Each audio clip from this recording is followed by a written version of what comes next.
А,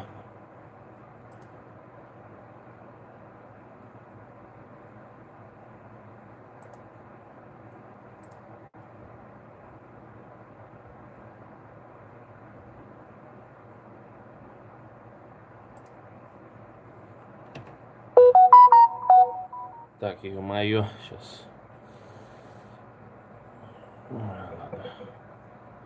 Звук убрать. Сейчас, подождите. Начнем.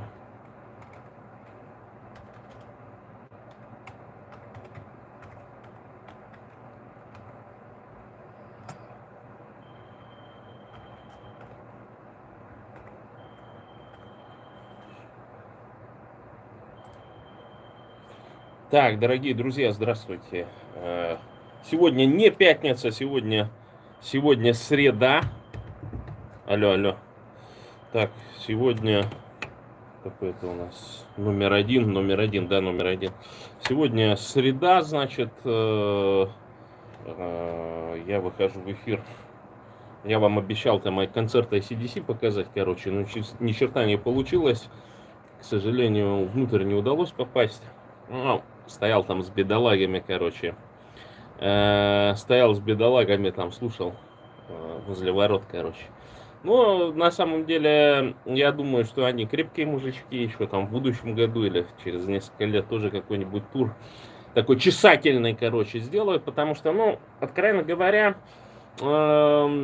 сразу народ пошел. Обычно так не бывает, когда хорошая акустика. И вот на этом стадионе там есть проблемы, конечно. То есть, если какие-то дешевые места брать, короче, нужно непосредственно быть на площадке, там, где люди стоят. Но это довольно тяжело, потому что, скажем так, технически очень тяжело. То есть, люди там стоят, нужно постоянно стоять, с собой нельзя ничего брать, ни воды, ничего. Если ты на этой плыте стоишь, ты полностью зависишь от того, что там продают. Да, ну то есть дополнительно, помимо того, что ты там где-то 100-200 евро потратил на билет, так еще надо там еще парочка сотен выложить для того, чтобы просто попить воды или пива, например. Ну, в общем, иду в субботу на концерт, значит, Guns N' Roses, короче, так что, ну, мне там встретился с одной, там тоже постоянно с ней пересекаемся.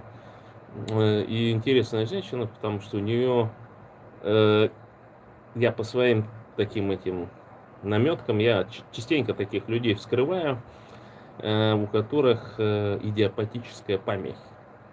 Ну, то есть, которые вот помнят вообще, там, хоп, ой, говорит, ты же там, типа, Зуртан Халтаров, там, Тырым-пырым, там. Я говорю, ну, ты вот там год назад там выиграл, типа, короче, типа, 1000 рублей.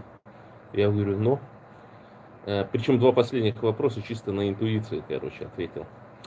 Потому что такой думаю, о, сейчас выиграю бабки, выиграю бабки. Была такая программа, Клевер, по-моему, называлась, что ли, ВКонтакте, короче. И он там тоже участвовал, но на каком-то вопросе отсеялся. И я такой, хоба, думаю, а как ты, ну, типа, вот это вспомнил, короче. Причем там же победители, они так вот выскакивали, короче, на доли секунды. Это надо было запомнить еще там имена. И он мое имя запомнил. Я так думаю, ничего себе, а не идиопатическая ли у тебя память, дружок? Ну и вот тоже, я говорю, слушай, говорю, у тебя такая хорошая память, ты, однако, все помнишь. А она такая, да, говорит, я вообще все помню там, вплоть до разговоров, там, пятое, десятое, короче. Причем она так говорит, интересно, такое монотонное у него звучание. Ну, там поговорили. А я говорю, а что не внутри, а что здесь работаешь? Ну, вроде тут больше времени, там, денежки, чтобы заработать побольше. Ну вот, я говорю, ну понятно, короче. Ну вот, хочу пойти, типа, на Guns N' Roses, потому что это, типа, женщины больше любят Guns N' Roses. Я такой никогда не думал, я думал, металл вообще не любит женщины. Ну, да, там может быть такая, там у них такие больше балладного такого типа. Ну, знатоки Guns N' Roses, напишите, короче. По мне так группа таких, ну, я помню, у меня был такой плейлист, Павло подогнал мне, короче. Если ты меня смотришь, привет тебе передаю, короче. Был такой у нас на химии парняга учился, короче. Очень интересный персонаж. Не знаю, куда ты сейчас подевался. Ну вот, и он подогнал такой диск. И там, короче, был такой металловый плейлист мощный, короче. Ну, там, ну, парочка там Ганзов было, мало было AC/DC, на удивление. Ну, в основном только попсовые их популярные, вот этот Thunderbird, там еще парочка песен таких, да. Вот они как раз там играли его. Ну, понятно, что там чуваки там зажигали, там все прочие мировые звезды на харизме. Но вот людишки, которые там где-то, видимо, на дешевых местах сидели, пофотались, там, в Инстаграм, там, парочку роликов на ТикТок записали, короче, и уже потянулись. Не их музыка. И весь вот этот концерт, я смотрю, людишки идут, выходят. А почему? И причем самое главное, там, я вижу, там стояли чуваки, ну, там, приехали, ну, чтобы билетик там взять.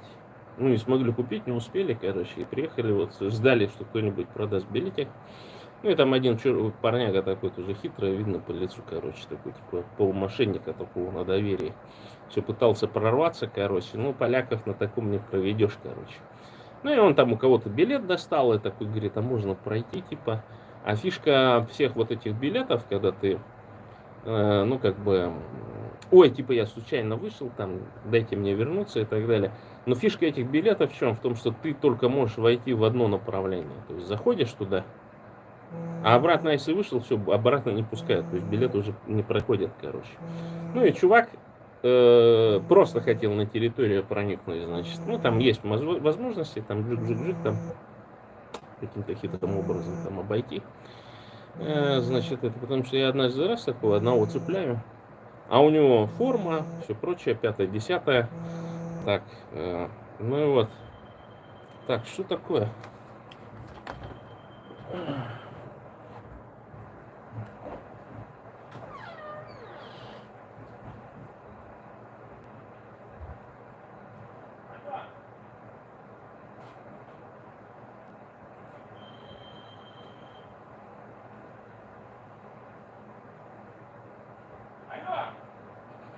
Прошел!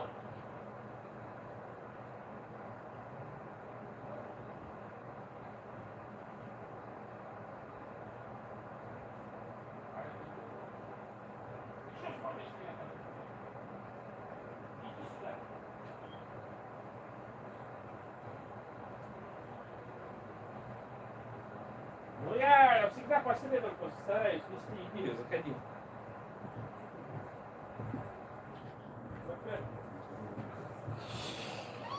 Ну и вот такая вот ситуация, технология. Вот к нам пришел, присоединяется к нам Сергей Власенко. Друг сейчас приходит как раз. Серега, одевай наушники. Давай там что-нибудь за неделю, что накопилось. Давай, рассказывай. Нашим 11 зрителям. Добрый вечер, наши 11 зрителей. За неделю накопилось то, что... Но Старовой-то помер. Не помер, застрелился. Давай, рассказывай. Международного, что давай, Трамп опять поменял свое мнение и теперь снова дает оружие. Вчера он его не давал, сегодня снова дает. Не, ну там же... Да, я с тобой согласен. Ну что? А что согласен-то? Я Нет, в том не сказал. плане, что ты рассусоливаешь? Он врет каждый день. Сегодня одно, завтра другое. А Путин под это его вранье сегодня вообще неимоверно обстрел. 700 запустил, ну. А? Более 700, Да, короче, более дронов 700 улетело. И ракет, да, козел. Но дело в том, что я вот в прошлой неделе, в пятницу, как раз тебя не было, я инфографику тут давал. Просто, значит, есть открытая информация, сколько шахедов в день собирают. Оказывается, от 150 до 170 в день по всей Рашке собирают шахедов. Ну, это мало, в принципе. Нет. Думаю, Слушай, к концу года они собираются нарастить до 500 в день. И с чем связаны вот эти волны, да, налетов? Потому что одно дело сборка, другое дело еще дооснащение взрывчаткой. Ну, да. То есть там такая техническая, это что там, где собирают, там не оснащают взрывчаткой. Вполне возможно, что есть еще, ну, я думаю, не сильно есть проблемы по поводу оснащения. Там любое, значит, я не знаю, там 40-х, 50-х годов, значит, набитый тринитротолуолом, значит, снаряд, его можно выплавить оттуда, там, я думаю, что уже такие цеха работают, которые берут вот этот, значит, старую вот эту взрывчатку. Закрой дверь, пожалуйста.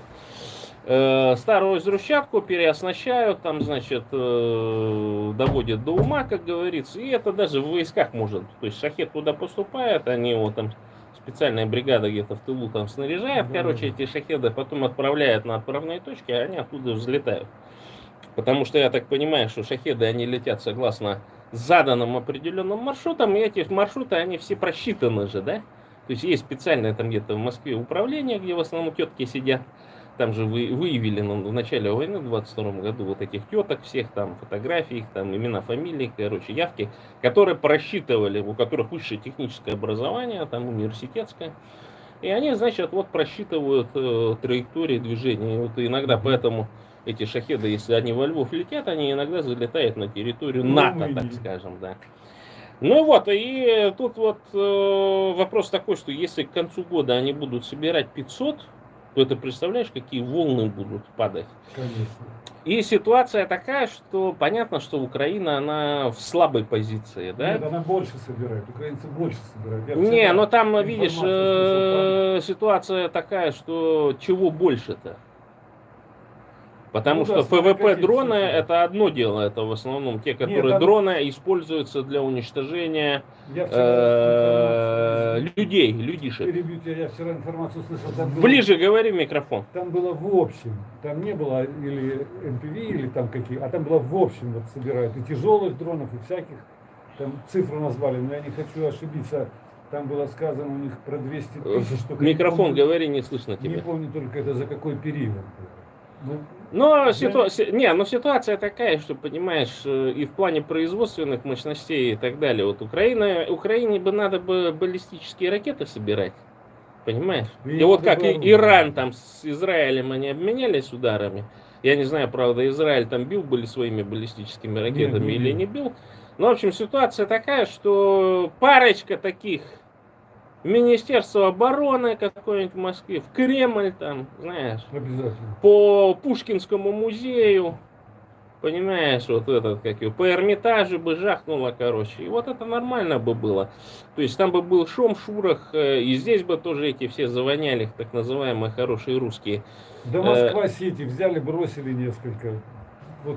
Ну, то есть, Единственное- видишь, ситуация такая, там все-таки вот то, что летит в Россию, это все хорошо, красиво, там вот эти операции СБУ по уничтожению там этой Да. триады, так называемые, и так далее, они все красивые.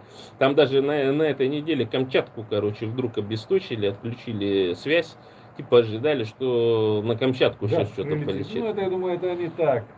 Это я не думаю, что это серьезно. Не, ну там может быть... Это они проверились и так, и народ напугать, что будьте осторожны. Не, ну и ты всё. знаешь, там это дело в том, что Крымская война-то была, там же в свое время десант был.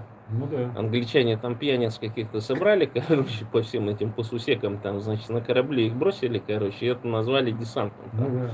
В итоге там во время десанта этот с пьяну, видать, застрелился, короче, у них командор еще до того, как это участвовать. Ну, видимо, перепугался, может быть, и так далее. А там шпионы-то русские уже сообщили всем этим. Там оборону уже мощную закатили, там этих бедных несчастных камчегдалов там заставили, короче, рвы копать там, вечную мерзлоту, камни таскать там и так далее. То есть там-то все, ой, все говорится, там блестящая оборона и так далее. А просто не говорится, что там живым щитом там 1500 или 2000 камчедалов выставили вместе с детьми, с женами там и так далее. И эти, конечно, англичане поперли. И представляешь, ну вот столько переколоть там, значит, этих, и нигде об этом не говорилось. Хотя есть информация о том, что там в качестве пушечного мяса, опять же, национальное меньшинство были. Потом, правда, они действительно все это оставили, и весь полностью гарнизон этого, значит, Петропавловска-Камчатского, он эвакуировался. Да. Потому что, ну, а англичанам смысл там, собственно, там, была же задача-то крепость уничтожить, а если они ее сами скрыли, там потом свалили, короче, ну, в общем-то, задача была выполнена. Поэтому я и говорю о том, что вот сейчас я фиксирую же уже, который второй или третий месяц, уже очень большое количество именно бурят коренных погибает. И причем погибает, прям подставляют под дроны. Я тогда в своих эфирах говорил о том, что это под кинжальный пулеметный огонь, там, мясные штурмы, короче, ничего подобного. То есть бурян на какие-то вот такие, ну, задания, там, типа, отправляют, там, на квадроциклах, ну, все прочее, они катаются, а тут бах-бах-бах, и квадрокоптеры. Сейчас, говорят, какого-то прижучили генеральчика. Туда ракета типа Хаймарса прилетела, и он там помер. Да, И да один, не и один один. из, и один из, значит, то ли украинских, то ли каких блогеров, как будто слив кто-то слил его с этого, с Министерства обороны, как будто. Ну, я говорю, ну, мало Не, ли. я верю, что может быть Не, слив, я, естественно, потому у них что, у самих ситуация очень тяжелая. Ты же знаешь, вот этот умер, застрелился якобы, как его тут фамилия-то забыл.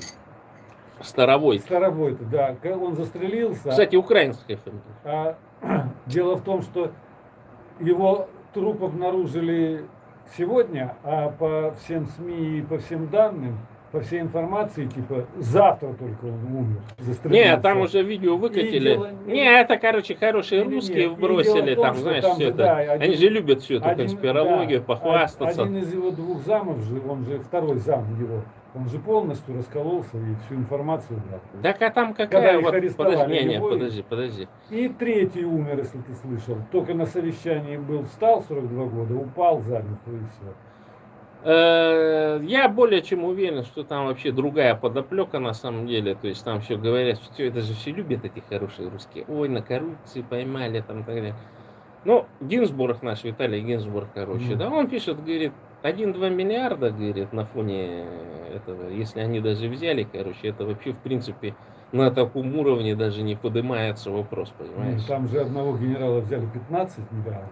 Ситуация это другая, там речь идет о том, что такого уровня, то есть кто вот этого губернатора поставил, это братья Ротенберги. Да, это он и все заместители и так далее, они тоже были поставлены различными группировками.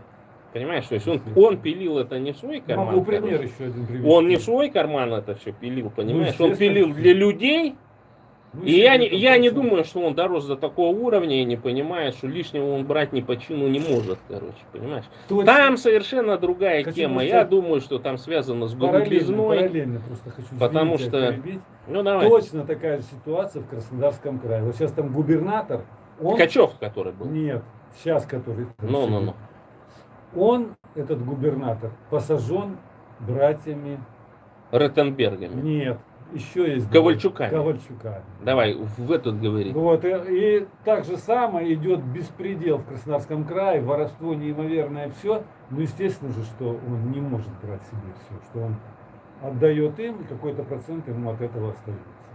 Но беспредел, и вот он сейчас сдает всех своих замов, губернатор Краснодарского края, по строительству уже сдал, посадили, там еще кого-то сдал, а он сидит, и его никто не трогает. Ну вот у нас, смотри, по Бурятии сейчас какого-то взяли мальчика, понял? Слышал, да. А о нем вообще никто не знает, что за морда вообще, я вот вообще не знаю. Что за персонаж, короче, замминистр был целый. Да. Понял? Взяли по 2 эпизодам, в одном ему вменили 1,8 миллионов, типа присвоения растрата там или еще что-то в этом роде. То есть там даже вообще в принципе не выявили. Единственное, что он подписал какие-то документы, да, а не поймали его ни с деньгами, ни с чем, короче, понял? По одному, значит, проекту растрата 1,8 миллионов рублей, а по другому, значит, 88 миллионов. Типа он что-то там подписал там и так далее. Я говорю, а где концы-то? Концов-то нету. Да. Якобы там был какой-то проект по расчистке, значит, всяких свалок там и так далее. А я знаю прекрасно, что это расчистка. И просто берут, сжигают, короче. Где-то находят карьер еще с советского времени. Туда все вот это, все, что не дожглось, собирают, вывозят, забрасывают, закапывают там. И как бы еще денежки на рекультивацию получает этого карьера, понял? То же самое, там поймали одного персонажа, бурята, а он, короче, как будто бы взял сколько-то. Ну, а там же тянется, там доказать умысел, что они именно что-то умышленно сделали, короче, очень сложно. При этом взять-то он взял, а я говорю, а где деньги на национально-освободительное движение или там куда-то, ну, запрятать, понимаешь? А это такой персонаж, по нему видно, что это мошенник такой перерожденный. Они там где-то в Москве крутятся все, понял? у которых нет вот этих статей, но все понимают, что это вся группа мошенников, которых можно пустить как раз на распил проекта. И вот вроде буряты, его отправили туда, значит, в Бурятию, прицепили, значит, к этим персонажам, он эти деньги своровал для каких-то московских персонажей, им, естественно, видимо, все крипто и так далее, ну и до поры, до времени сидел в Монголии. Ну и доблестная Монголия, естественно, короче, там дурачки там про эту карту монгола, там все чешут там, короче, это и, ой, мол, вот, что случись там, короче, вот вы с этой картой монгола приедете в Монголию, там вам все будет здорово, все на мази, там, типа, до монголы рады принять, да, все прочее. Я говорю, это людишки просто, я думал, ошибаются, а это инфо-цыгане, мошенники, короче, они сейчас чешут, короче, вот эти нищие регионы, денежки собирают, и тоже таких же мошенников дергают с тывы, там, с других регионов, ездят там по ушам, ну, понял, толпа такая высаживается, там, да мы, да за карту монгола, да мы там то сделали, 5-е, 10-е, короче, понял. И вот такие же точно мошенники, то есть Рашка, это вот как с одной стороны, это вот такая преступников силовая структура, да, а с другой стороны, это вот просто толпы мошенников. Мелких, причем, самых таких пакостных, самых таких этих, то есть, понимаешь, не уровня МММ, там, не уровня интеллекта такого, как Березовский, например, или как Мавроди тот же, да, ну, вот тех, которые раньше были такие глыбы, так скажем, от этого всего, а вот такие, которые обслуживают, понимаешь, а потом готовы сесть, я помню, там, у нас там правозащитница есть такая, Низовкина, она все бегала, короче, в СИЗО, там какие-то передачки, короче, какой-то бабенки передавал. А на эту бабенку молодую, лет 30, навешали, что она там взяла там 200-300 миллионов или еще что-то. Короче, и вот почему-то Низовкина считала, что она жертва. А я говорю, так не жертва, вы что? Она первоход, получила 5 лет всего. И все это время даже в колонии не сидела, она просидела в СИЗО все это время. Молодец. Ее осудили и так далее, и она даже не из колонии освобождалась, а из этого СИЗО, короче, понимаешь, то есть сидела в тюремных условиях, еще может быть в отдельной камере там и так далее. И зачем-то вот эти мошенники вовлекли в эту компанию вот такую надежную, так скажем, правозащитницу, ну, которая ни адвокатского, ни юридического статуса нет, она вроде как, ну, просто юрист, там же сейчас, знаешь, изменения. Ходила, помогала, и ей было жалко. Не, ну понятно, что там может быть какие-то финансовые средства, но они ей еще формировали из-за Низовкина, что она там оппозиционерка, там правозащитница, все прочее, еще и параллельно формировали этой мошеннице, ну, которая согласилась загрузиться на срок и сесть, короче, понял? Ну, есть же такие персонажи. Еще политический кейс. Потому что Низовкина во всех СМИ говорила, ой, там это политическое преследование, все прочее, короче, ну вот эту всю шизу. И поэтому я вот сейчас удивляюсь, короче, как еще там все эти люди сидят. У нас там есть такой Харменков в Иркутске, значит, организовал Сибирь без пыток. Ну, он сам сидел там за 111 или за 114 статью, короче, что-то там, ну, пострадал от действий ментов, видимо, пытки были там, признательные показания, может, его убивали и так далее. Ну, то есть, человек такой, нельзя сомневаться в том, что он против ментов там крестовый поход свой объявил, короче. Ну и залез в бабки там, естественно. Ну, давай, вырубай. Залез в бабки, там, значит, от ООН получил финансирование, все прочее. Но все равно так немножко попахивало чем-то. Я так интересуюсь, а как вот с ООН бабки-то получить на это дело, короче. И там был мент в Бурятии, типа, короче, который здесь вот теперь сидит. И вот он, значит, начал про меня всякие слухи, дифамацию распускать, короче. Ну, что-то выдумал, там, значит, какие-то ролики залил там и так далее, с целью моей дискредитации. Я к этому Харменкову обращаюсь, я говорю, ты мне проясни, это что за тело вообще, короче. То есть он оппозиционный или не оппозиционный? Почему он здесь, значит, ходит по всем, значит, польским там правительственным и всем прочим учреждениям, этот персонаж, короче, таскается, значит, тут с хорошими русскими, значит, и его представляют, как будто бы это он организовал эту Сибирь без пыток, короче. Понял? Этот персонаж.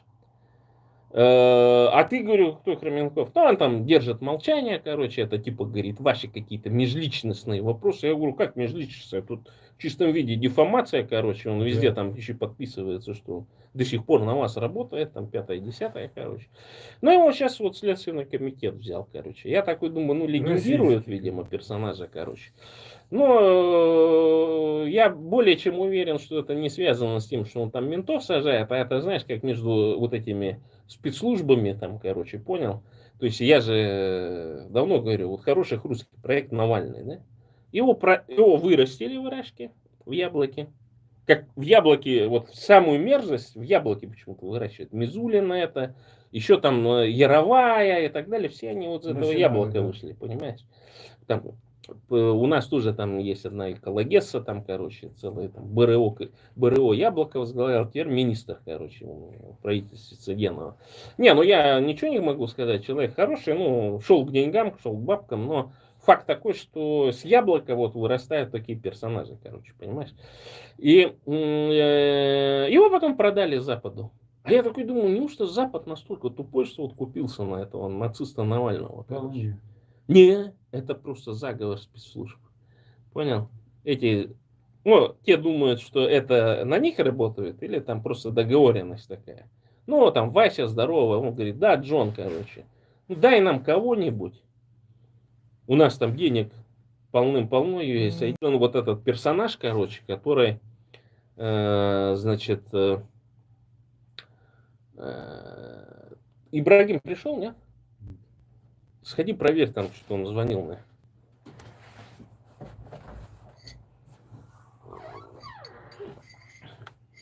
А, ты все, начинаешь, да? Все, сейчас. Я там сижу, думаю. Так и я сейчас свой немножко проведу. Ты на сколько планируешь? На час? 30.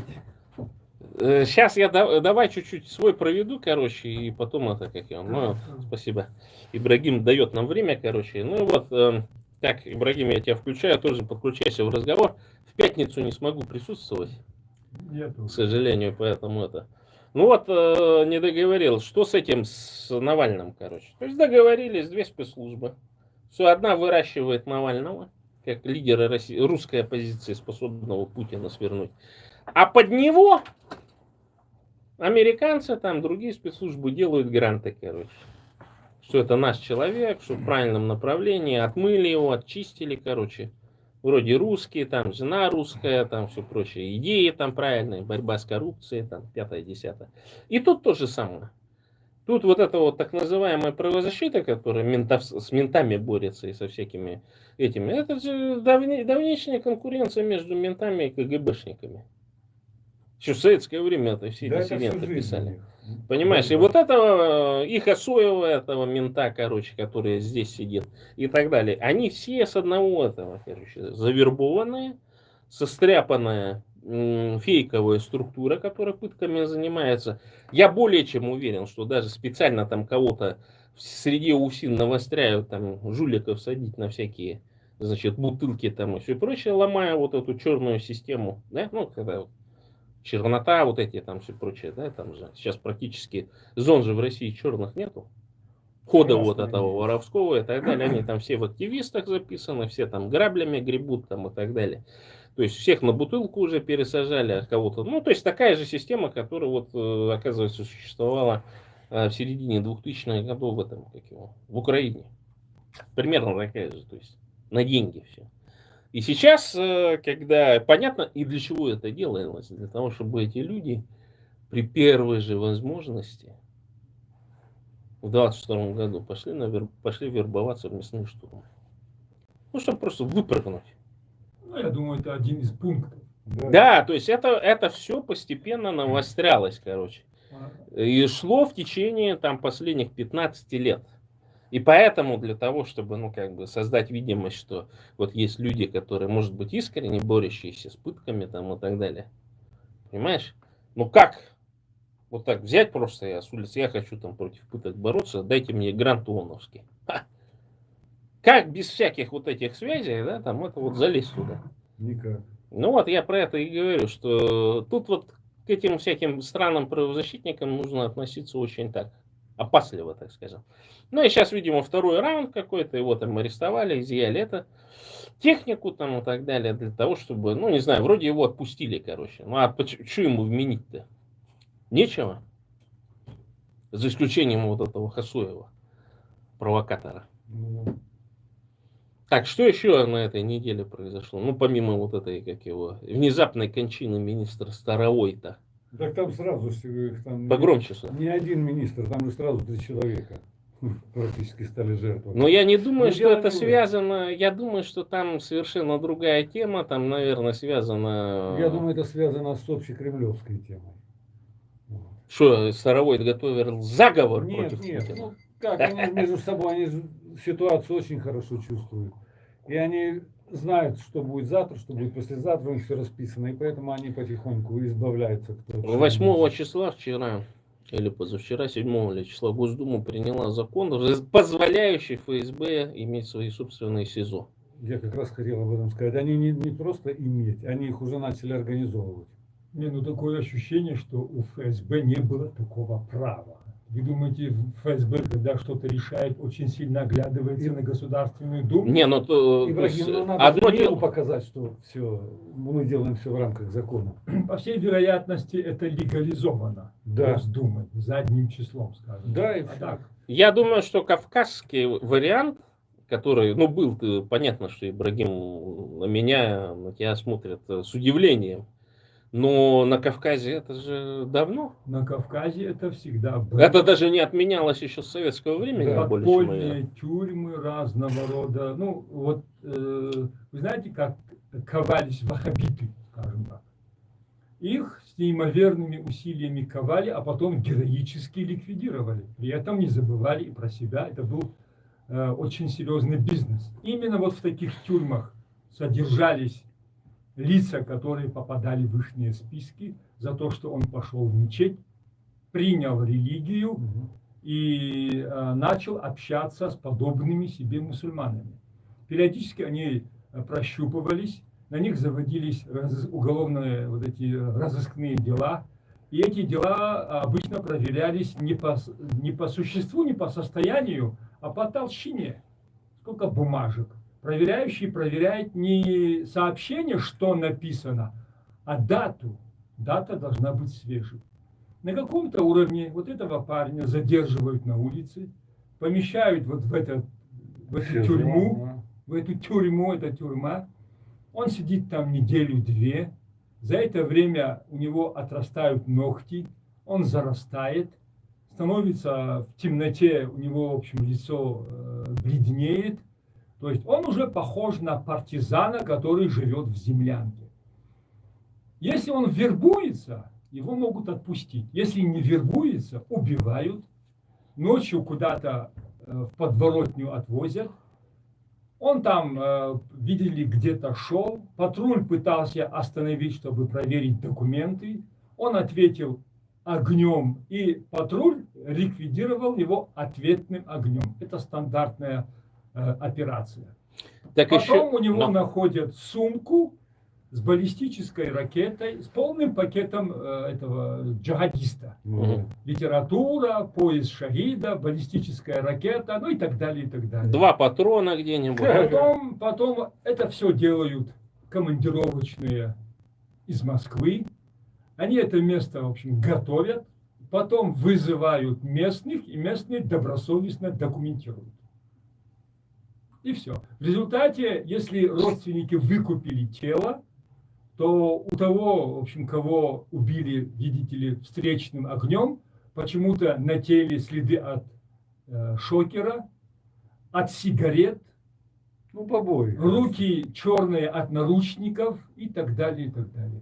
Вот это схема, которую опробовали на Кавказе и, по всей вероятности, будут использовать сейчас по всей России. Да, во всех национально-освободительных, значит, республиках, это я более чем уверен, что сейчас начнется, выдумают какой-нибудь буддийский там терроризм, панмонголизм опять, и вот, значит, это умершая идеология, которую ГРУшники использовали в рамках ксенофобии, в рамках вот ненависти, разжигания ненависти к Китаю, да, сейчас тоже это, однако сейчас начнется Потому что, знаешь, там прощупывание происходит. Я на одном из каналов обнаружил там кучу роликов, внезапно, в которых, ну, какие-то вот обыкновенные бакланы там сидят, там, ну, допустим, шла пара где-то в Чите, там, короче, покупать что-то, ну, и сидит какой-то представитель гегемона пьяный и начинает к ним нихау говорить, там, по-китайски материться и так далее. А к нему подходит и говорит: ты что, говорит, это,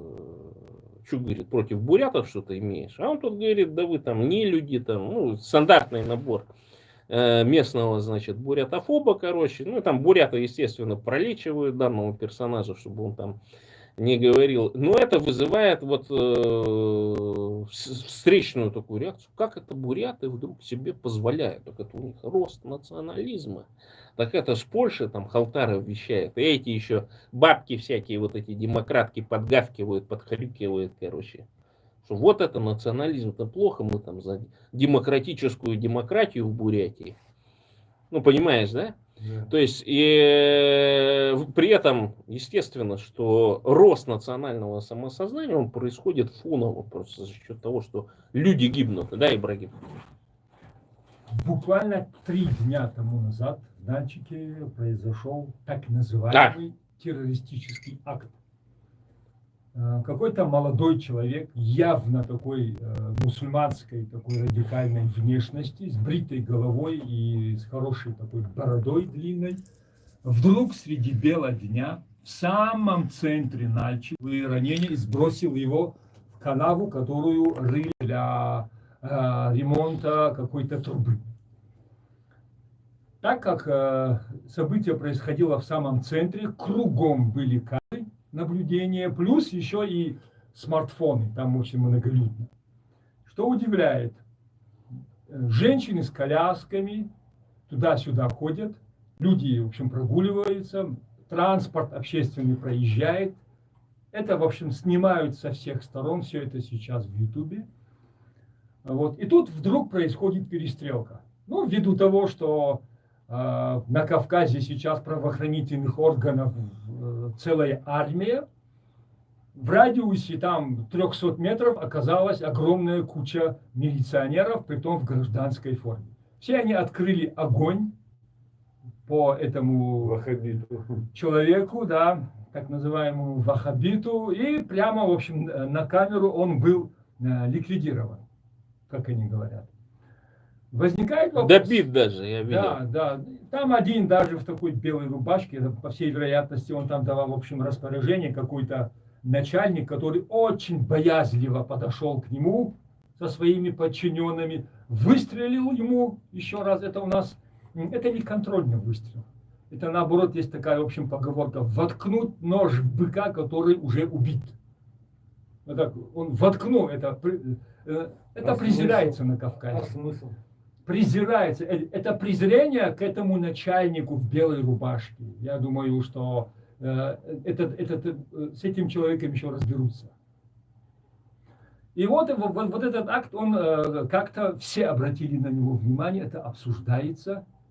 Человек уже после нескольких выстрелов со всех сторон лежит, он еще подходит, еще...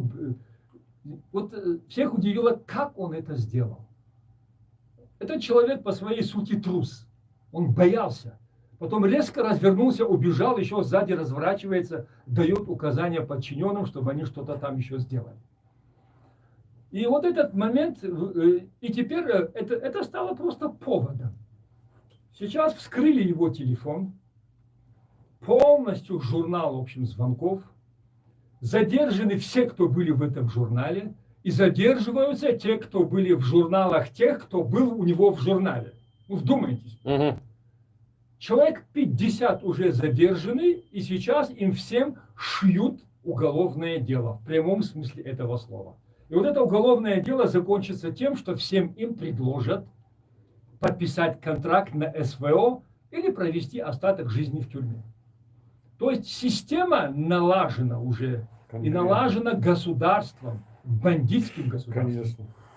Вот буряты, мотайте на ус, что сейчас будут делать. Поэтому я говорю всегда. Не, ну...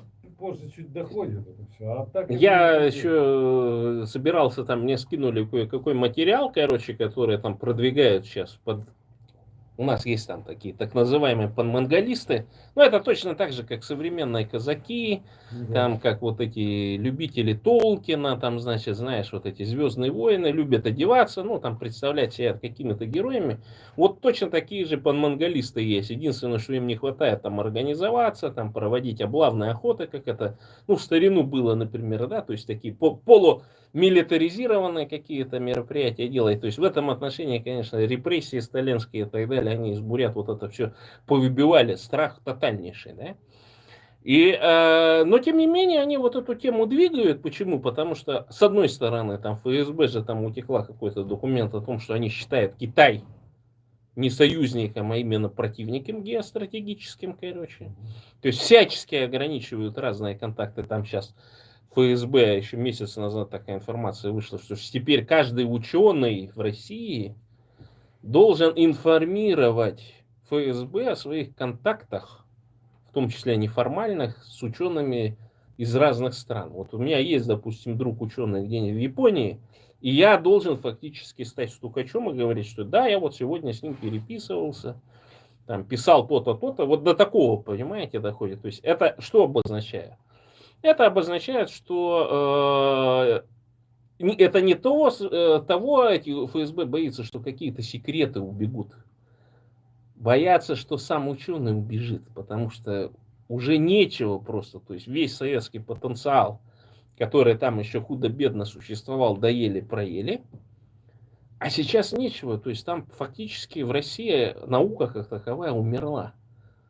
То есть что-то, что нужно будет для ВПК, будет украдено, значит, спущено через Академию наук, через структуру Академии наук в эти различные лаборатории в виде госзадания, что-то там люди подделают.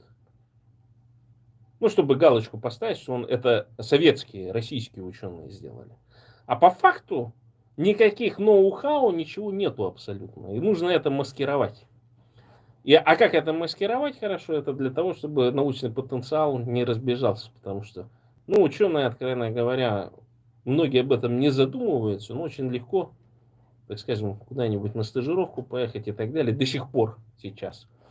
Так, я уже в эфире 40 минут, но, наверное, еще чуть-чуть можно поговорить. Что-то какая-то есть.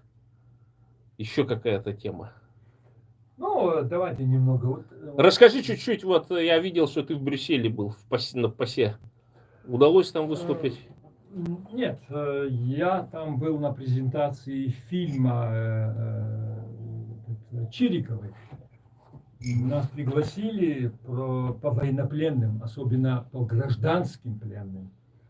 Ну и ряд встреч было с евродепутатами, которые тоже начали сейчас интересоваться вопросами Кавказа по той причине, что все равно Европа чувствует, что Российская империя уже долго не протянет. Да.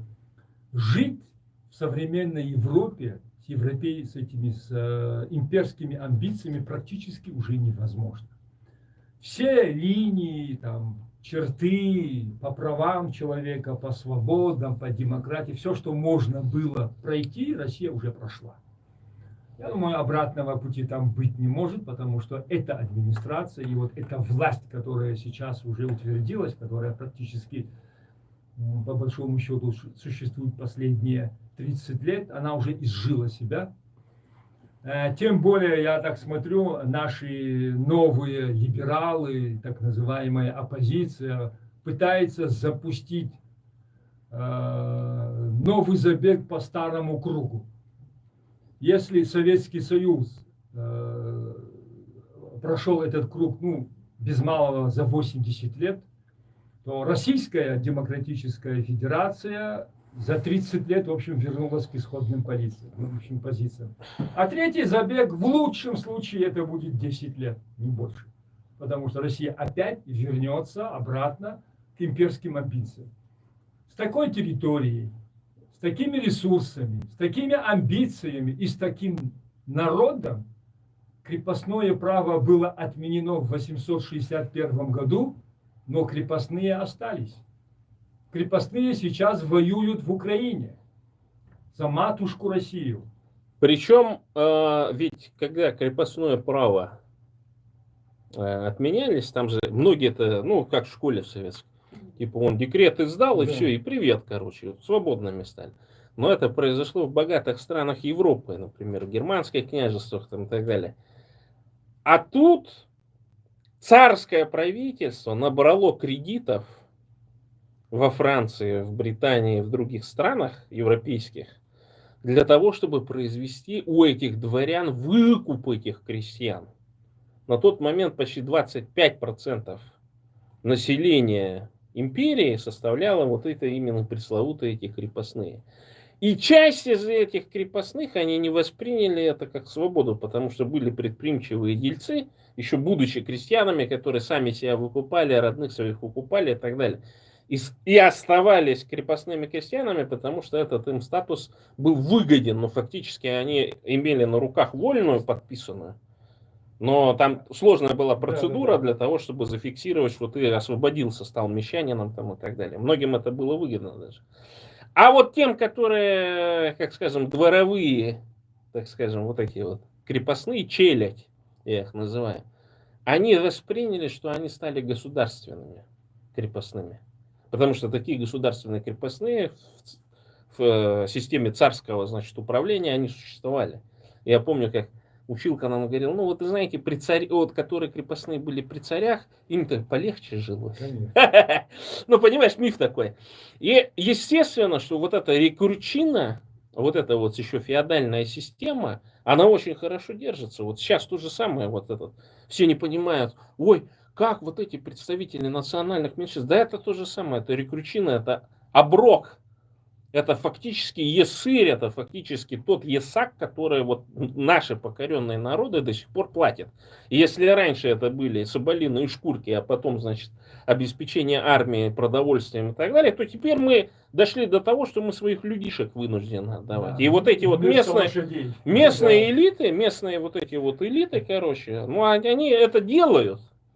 И надеются на то, что вот их это не коснется там. Ну, известно там, я вот, например, точно достоверно знаю, что даже когда мобилизация случилась, дети вот этой всей элиты, которая там примазана, а хотя там прошло больше 6 месяцев, можно было решить вопрос кулуарно, чтобы отмазать своих детей, которые подлежат мобилизации и так далее, они все равно на всякий случай убежали в Монголию или Казахстан. Протратили там кучу денег, там от 200 до миллиона рублей за все это время. И когда уже родители там взяли кредиты или еще что-то для того, чтобы договориться об отмазке, вот тогда они уже вернулись, короче. Ну, некоторые, правда, не вернулись, они там начали там заявлять свою антивоенную позицию и так далее, уехали в США, попросили политического убежища, а поняли, что там болтология не работает оттуда. И донаты прекратились и все прочее, что в Америке капитализму нужно работать.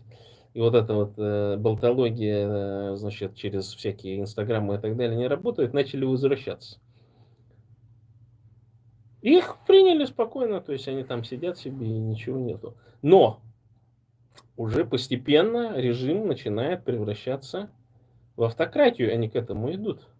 Правда, она будет такая своеобразная, то есть ты всегда можешь выехать, так скажем, за рубеж. Я думаю, что они не закроют границы, не сделают выездные визы. Потому что сегодня слышал. Громче.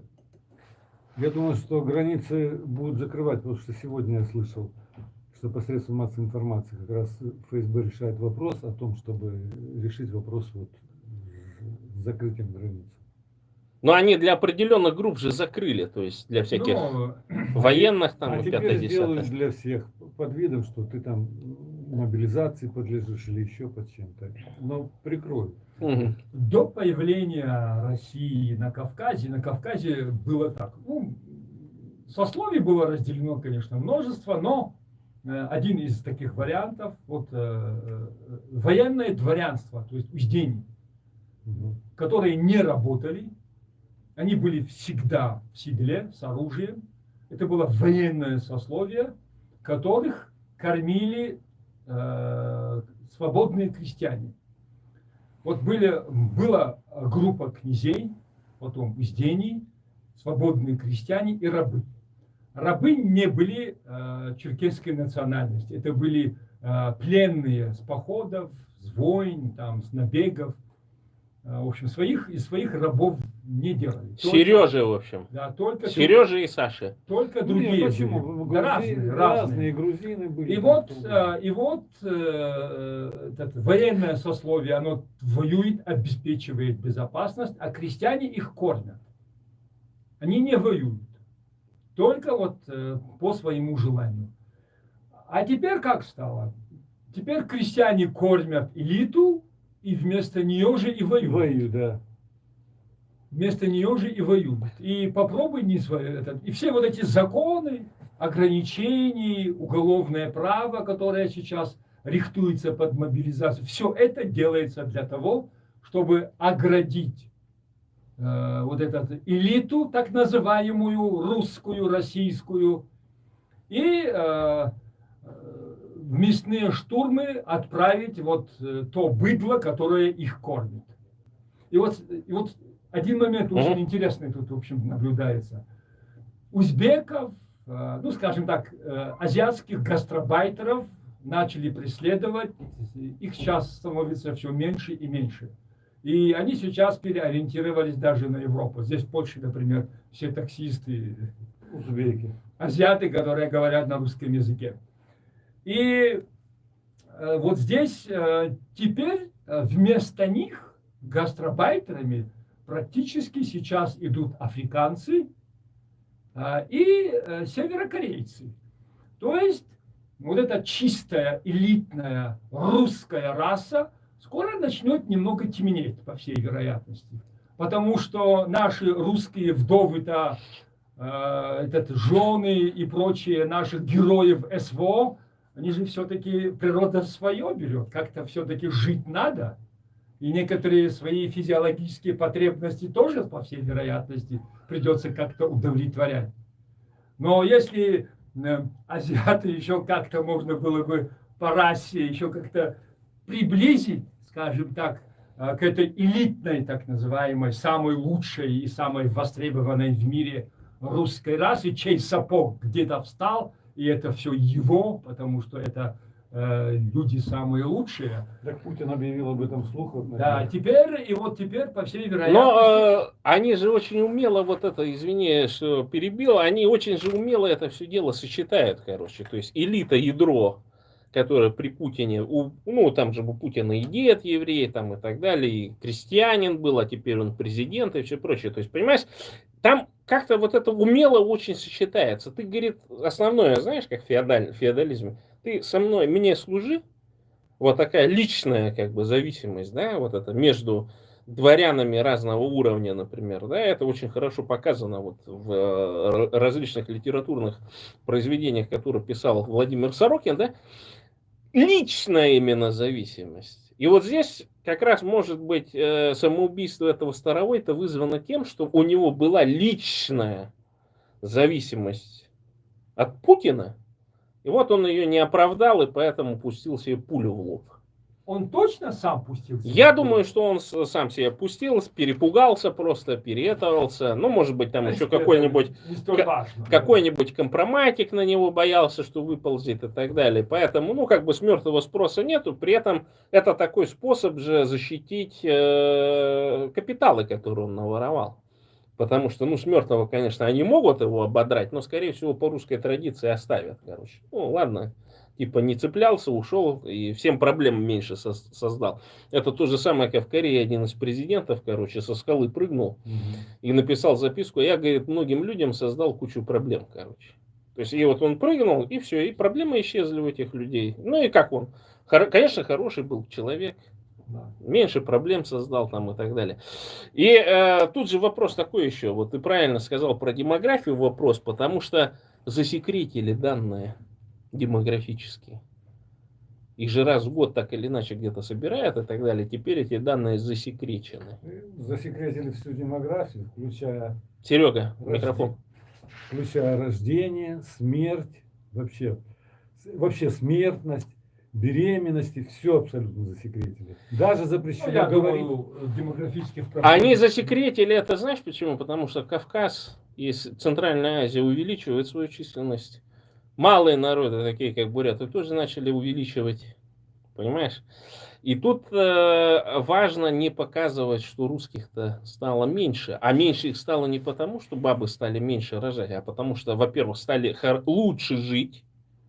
Качество жизни вот сейчас при Путине у русских вот этих женщин и так далее, если сравнить с тем, что было 100 лет назад, просто небо и земля. То есть качество жизни там в десятки раз выросло. И, конечно, при таких условиях, какая русская баба будет тебе, хотя есть физиологические возможности рожать там и десяток и так далее, но они не будут этого делать, потому что качество жизни увеличилось. Они же все на Европу равняются. Вот эти, от самых примитивных женщин до самых высокообразованных, все хотят жить как европейские женщины. Эмансипированно, свободно там и так далее, чтобы мужички за них работали. Пятое, десятое. И поэтому, естественно, численность снижается. И засекретили именно эту часть. Для того, чтобы русские не пугались, что они сейчас вымирают. Не, ну я думаю, что меры приняты. В ближайшее, в общем, время будет взрыв демографический в России. Законодательно разрешили рожать 16-летним. То есть 16 лет, так что я думаю, что проблема будет решена. Да, нет, ты знаешь, это всегда на самом деле было, просто они зафиксировали тот факт, там же деньги дают просто. Слушайте, в 16 лет делали аборт, потому что денег нет. Сейчас еще 100 тысяч получишь. То, что было, это было, вопрос не в этом, но это узаконили. Это законодательно утвердили. Буряты, случилось то, о чем я вам говорил. Не давайте своим женщинам, особенно очень глупым, у которых низкие результаты ЕГЭ и IQ-теста, учиться в университетах. У нас есть у бурят дурацкая затея, обязательно засунуть ребенка в университет. И некоторым это не идет на пользу, особенно глупым женщинам. То есть она время теряет просто, пьянствует все это время там, меняет половых партнеров вместо того, чтобы семью создать. Поэтому, если у вас глупая девочка бурята, отдавайте ее за такого же глупого бурята, пускай плодятся. Это самый лучший вариант. Для вас еще тем более деньги можете получить за это. Ладно, дорогие друзья, есть кто-то, кому-то что-то сказать? Сейчас я просто отнял достаточно большое время у Ибрагима аудиции. Ну, большое спасибо, что Ибрагим разрешил. Всем, дорогие друзья, пока и до новых встреч. С радио мы попрощаемся. Так, а с вами, дорогие друзья, я прощаюсь традиционным способом. Бурятия для бурят, бурятам бурятскую власть, Бурятия от Енисея до Амура. Только так и не иначе. Всем пока и до новых встреч. В пятницу эфира не будет.